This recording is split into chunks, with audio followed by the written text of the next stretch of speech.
You know who takes a lot of money from Big Pharma? Elizabeth Warren and Bernie Sanders. Just so happens the two that were really hammering RFK Jr. about whether or not he'd take money from Big Pharma. Have they not been watching this guy? Here's RFK. In 2020, you were the single largest because I had receiver of pharmaceutical money from workers all over this country. Workers, you were the not a nickel from corporate Bernie, tax. You were the single largest acceptor of pharmaceutical dollars. No, from workers in 1.5 million. Nothing like turning the tables on your questioner. Joining me now, world-renowned cardiologist, epidemiologist, and chief scientific officer at the Wellness Company, Dr. Peter McCullough is with us. Doc, it's good to see you. Good to see you. All right, your assessment of Robert F. Kennedy Jr., I know you know him. It was, some of these interchanges were comical almost. It was self-interest, conflict of interest, big food, big pharma on display. It couldn't be more apparent. Bernie Sanders trying to say it's the big pharmaceutical workers. Well, yeah, they're the ones who influence him. Same thing with Elizabeth Warren. And they're pounding RFK. The one I thought that was so obvious was Elizabeth Warren, who takes money from pharmaceutical companies. She was trying to get RFK to promise that he wasn't going to go after pharmaceutical companies. I mean, they probably told her, in the days beforehand, they gave the pharmaceutical agency companies gave these senators their marching orders. They were creating talking points for themselves. They were not examining Kennedy. No, they sure weren't. A lot of news happening on the health front. We've got RFK Jr.'s confirmation, and then we've got President Trump signing this order to be taking the United States out of the World Health Organization, and DOJ finding a $37 million payment was supposed to go to WHO after President Trump had signed this order. What do you make of all of this in the United States saying enough is enough with WHO?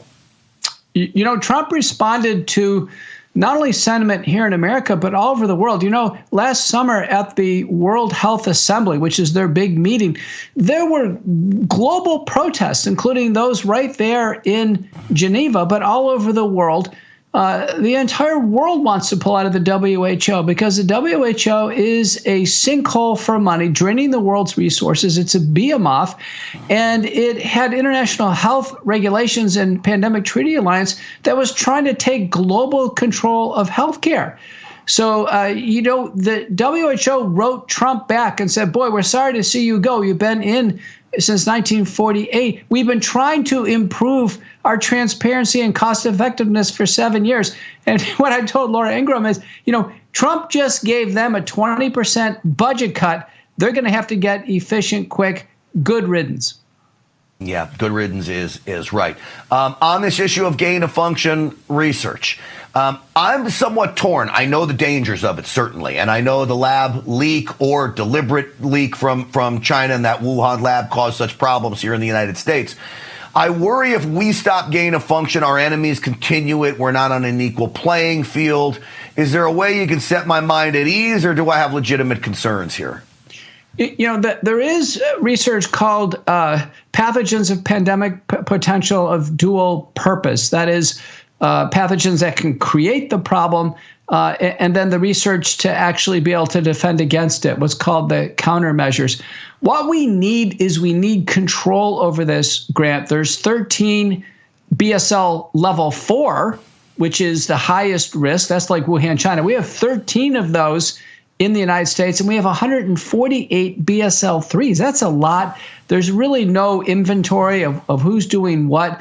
And just to stop the federal funding for the research doesn't mean the Chinese can't come in and fund these labs, which they were funding one in California, or the Gates Foundation. So I think we need an overhaul of our plan regarding this whole endeavor of research, a temporary moratorium, and then having the government really take control, tight control, in our highest biosecurity labs possible.